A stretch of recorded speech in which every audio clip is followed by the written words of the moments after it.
Hello learners, हम सीख रहे थे आयनिक एंड कोवलेंट बॉन्ड के बारे में। आयनिक एंड कोवलेंट बॉन्ड कैसे डिफरेंशिएट कर सकते हैं, कैसे किसी मॉलिक्यूल के बीच में, मॉलिक्यूल में जो एटम्स हैं उनके बीच में कौन सा बॉन्ड होगा, उसको आयनिक कब बोलेंगे, उसको कोवलेंट कब बोलेंगे, ये हमने लास्ट लेक्चर में सीखा था। उस लेक्चर का लिंक मैं इस वीडियो के डिस्क्रिप्शन बॉक्स में शेयर कर दूंगी। उस वीडियो में हमने सीखा था कि कैसे इलेक्ट्रोनेगेटिविटी की वैल्यूज़ होती हैं, फिक्स वैल्यूज़ होती हैं, और कैसे वो वेरी करती हैं पीरियड्स में, कैसे वो वेरी करती हैं ग्रुप्स में, और कौन सा एलिमेंट सबसे ज़्यादा इलेक्ट्रोनेगेटिव है और कौन सा इलेक्ट्रोनेगेटिव एलिमेंट कौन से इलेक्ट्रोपॉजिटिव एलिमेंट के साथ बॉन्ड बनाएगा, कब हम उसको आयनिक बोलेंगे, कब हम उसको कोवलेंट बोलेंगे। इस टेबल को समझने से आपको बहुत सी इलेक्ट्रोनेगेटिविटी से जुड़ी हुई, कोवलेंट बॉन्ड और आयनिक बॉन्ड से जुड़ी हुई बहुत सी बातें आपको पता चलेंगी। तो आपको इसके लिए इससे पहले जो बना वीडियो है वो आपको देखना पड़ेगा। हमने इसमें सीखा था कि on the basis of electronegativity difference हम लोग कितना डिफरेंस होना चाहिए कि हम आयनिक बॉन्ड कंसीडर करेंगे बॉन्ड को, कितना डिफरेंस होगा कि हम कोवलेंट बॉन्ड मेंशन करेंगे, कोवलेंट बॉन्ड भी कितने टाइप के होते हैं, ये सब हम इलेक्ट्रोनेगेटिविटी के बेसिस पर बता सकते हैं। आज हम पढ़ेंगे फजान्स रूल। फजान्स रूल, इसमें आपको वैल्यूज़ पता होनी, वैल्यूज़ का जो हमने अभी इलेक्ट्रोनेगेटिविटी की वैल्यूज़ देखी थी वो वैल्यूज़ यहाँ पर नहीं चाहिए। यहाँ पर हमें सिर्फ हमको एटम्स का साइज है और एटम्स में चार्ज कितना होगा, इतनी अगर हमें बातें पता हो जाएंगी तो उतनी ही बातों से हम लोग किसी भी मॉलिक्यूल के एटम्स के बीच में एग्जिस्ट होने वाला जो बॉन्ड है उसका बॉन्ड का नेचर हम बता सकते हैं कि वो आयनिक होगा या कोवलेंट होगा। फजान्स रूल 1923 में साइंटिस्ट हैं एक फजान, उन्होंने इस रूल को दिया था।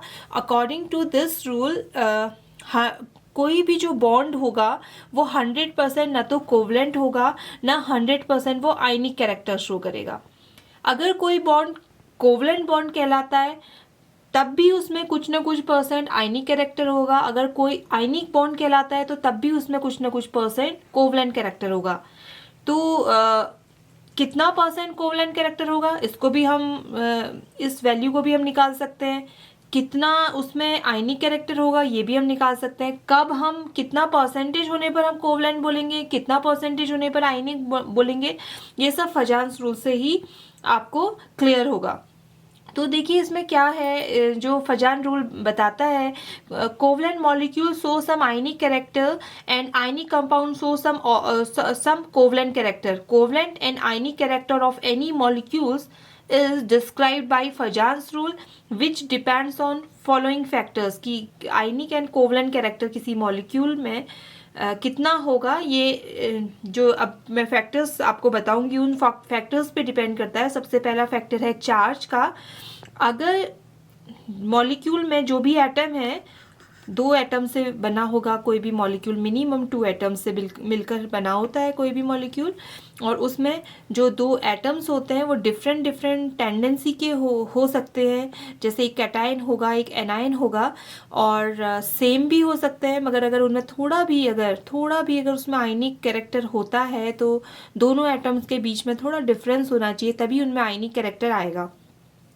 तो चार्ज के बेसिस पे हम कैसे बोलते हैं, ग्रेटर चार्ज ऑन आयंस। अगर आयंस में ज़्यादा चार्ज है, चाहे वो कैटायन हो या चाहे एनायन हो, कैटायन होगा तो ज़्यादा पॉजिटिव चार्ज होना चाहिए, एनायन की बात करते हैं तो ज़्यादा नेगेटिव चार्ज होना चाहिए।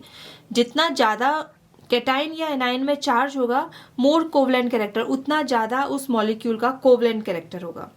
और जस्ट इसका ऑपोजिट अगर हम बोले, अगर चार्ज कम होगा कैटाइन में भी और एनाइन में भी, उतना ज़्यादा उसमें आयनिक कैरेक्टर होगा।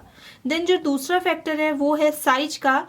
अगर कैटाइन का साइज छोटा होगा तो ज़्यादा कोवलेंट कैरेक्टर है, और अगर एनाइन का साइज लार्ज होगा, बड़ा अगर एनाइन है, तब भी आपका कोवलेंट कैरेक्टर ज़्यादा होगा।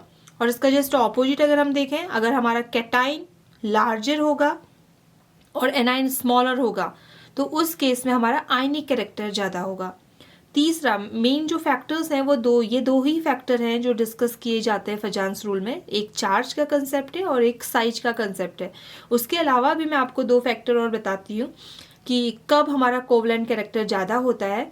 डी ऑर्बिटल अगर पार्टिसिपेट करते हैं, किसी भी एटम के अगर डी ऑर्बिटल के इलेक्ट्रॉन्स पार्टिसिपेट करते हैं बॉन्ड फॉर्मेशन में, तो तब भी कोवलेंट कैरेक्टर आपका ज़्यादा होगा।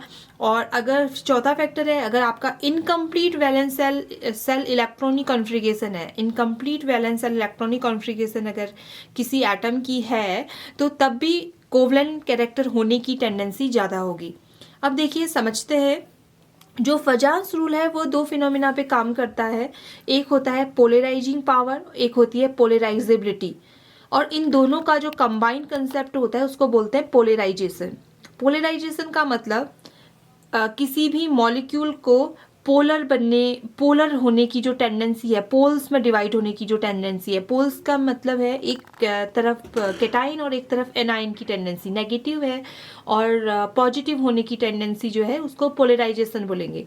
पोलराइजेशन होने के लिए जो आपका जो केटाइन होता है उसको क्या होना चाहिए, अपनी तरफ इलेक्ट्रॉन को अट्रैक्ट करने वाला होना चाहिए। तो जो अट्रैक्ट करने की टेंडेंसी होगी वो केटाइन की, वो होगी पोलराइजिंग पावर।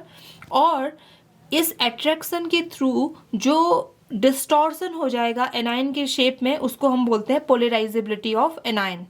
तो ये टर्म्स एग्जाम में पूछी जाती हैं। पोलराइजिंग पावर क्या होती है, किसकी होती है? केटाइन की पोलराइजिंग पावर होती है। पोलराइजेबिलिटी एनाइन की होती है। पोलराइजेबिलिटी अपने शेप को चेंज कर देना, डिस्टॉर्ट हो जाना, और किसी दूसरे आयन की तरफ, मतलब पॉजिटिव आयन की तरफ अट्रैक्ट हो जाने की जो टेंडेंसी है एनाइन की होगी, वो पोलराइजेबिलिटी कहलाएगी। अब देखिए यहाँ पर दो हमने एटम्स लिए हुए हैं, एक है केटाइन और एक है एनाइन। ये उनका न्यूक्लियस है। न्यूक्लियस में पॉजिटिव चार्ज दिखा है क्योंकि उसमें प्रोटॉन रहते हैं, और ये केटाइन है और ये एनाइन है। इनका जो चार्ज है नेगेटिव एंड पॉजिटिव वो हमने अलग से दिखाया है। ये वाला पॉजिटिव जो चार्ज है वो न्यूक्लियस का चार्ज है। ये केटाइन है और ये एनाइन है। देखिए केटाइन का साइज छोटा है, जितना छोटा केटाइन होगा उसका जो न्यूक्लियस होगा उतना पावरफुल होगा, और वो एनाइन के इलेक्ट्रॉन्स को अपनी तरफ अट्रैक्ट करेगा। जितना छोटा अगर कैटायन होगा उतना ज़्यादा पावरफुल न्यूक्लियस होगा, जितना बड़ा एनायन होगा उसके आउटर मोस्ट सेल का इंट्रैक्शन न्यूक्लियर से उतना कम होगा तो वो ज़्यादा अट्रैक्ट हो पाएगा कैटायन के पास। तो इसी टेंडेंसी को हम बोलते हैं पोलराइजेशन। जो ये एनायन है बड़े साइज का, उसके जो इलेक्ट्रॉन है आउटर मोस्ट सेल के, वो अट्रैक्ट होते हैं छोटे साइज के कैटायन की तरफ, इसको बोलते हैं पोलराइजेशन। और जब ये पोलराइजेशन का कंसेप्ट आता है तो कोवलेंट कैरेक्टर बढ़ता है। देखिए कुछ एग्जाम्पल से समझते हैं। जैसे अगर आपसे पूछा जाए कभी कि NaCl और NaBr इनमें से ज़्यादा कोवलेंट कौन है, तो हम लोग कंपेयर करेंगे। देखिए यहाँ पर जो NaCl है इसमें कैटायन है Na पॉजिटिव और एनायन है Cl नेगेटिव। NaBr में कैटायन है Na पॉजिटिव और Br नेगेटिव, इसमें एनायन है। तो दोनों में जो कैटायन है वो सेम है। तो on the basis of cation हम लोग डिफ्रेंशिएट नहीं कर सकते क्योंकि दोनों में कैटायन इक्वल है और दोनों का साइज इक्वल होगा। अब जहाँ पर हम डिफरेंस कर सकते हैं वो है आपका एनायंस का। एनायन यहाँ पर देखिए, एनायन का साइज ऑफ एनायन, क्लोरीन एक एनायन है आपके पास और एक है ब्रोमीन। एक ब्रोमाइड है Br नेगेटिव और एक क्लोराइड है Cl नेगेटिव। तो इन दोनों में जो साइज बड़ा होता है, ब्रोमीन नीचे आता है क्लोरीन के ग्रुप में, तो ब्रोमीन का साइज बड़ा है। और हमने इससे पहले रूल में पढ़ा कि अगर एनायन साइज में बड़ा होगा तो कोवलेंट कैरेक्टर ज़्यादा होगा। तो ब्रोमीन साइज में बड़ा है तो NaBr का कोवलेंट कैरेक्टर ज़्यादा होगा। लार्ज एनायन मोर कोवलेंट और लेस आयनिक कैरेक्टर, इसका मतलब NaBr मोर कोवलेंट है, NaCl कम कोवलेंट है। देन दूसरा एग्जाम्पल देखिए NaBr और KBr। यहाँ पर देखिए अब इस वाले एग्जाम्पल में आपके कैटाइन डिफरेंट है और एनाइन सेम है। तो अब हम लोग इस बार एनाइन के बेसिस पे डिफ्रेंशिएट नहीं कर सकते, इस बार हम लोग कैटाइन के बेसिस पे करेंगे। तो साइज ऑफ कैटाइन अगर हम देखें तो पोटेशियम का साइज बड़ा है और सोडियम का साइज, सोडियम कैटायन जो है उसका साइज छोटा है। तो हमने ये रूल पढ़ा था कि अगर कैटायन का साइज बड़ा होगा तो कोवलेंट कैरेक्टर ज़्यादा होगा। कैटायन का साइज बड़ा होने पर कोवलेंट कैरेक्टर ज़्यादा होगा और एनाइन का साइज बड़ा होने पर कोवलेंट कैरेक्टर ज़्यादा होगा।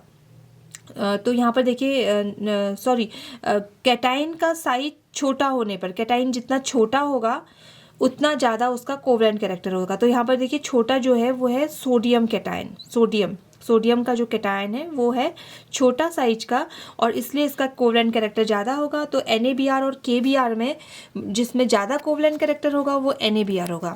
देन जो कोवलेंट कैरेक्टर, एक और एग्जाम्पल से देखते हैं। इनमें ऐसे भी क्वेश्चंस पूछे जाते हैं कि आपको 3-4 कोई डिफरेंट मॉलिक्यूल्स आपको दे देंगे, उनको आपको सीक्वेंस में लगाना होगा कि किस में कोवलेंट कैरेक्टर ज़्यादा है, उसको अरेंज करना पड़ेगा, या आयनिक कैरेक्टर भी पूछ सकते हैं।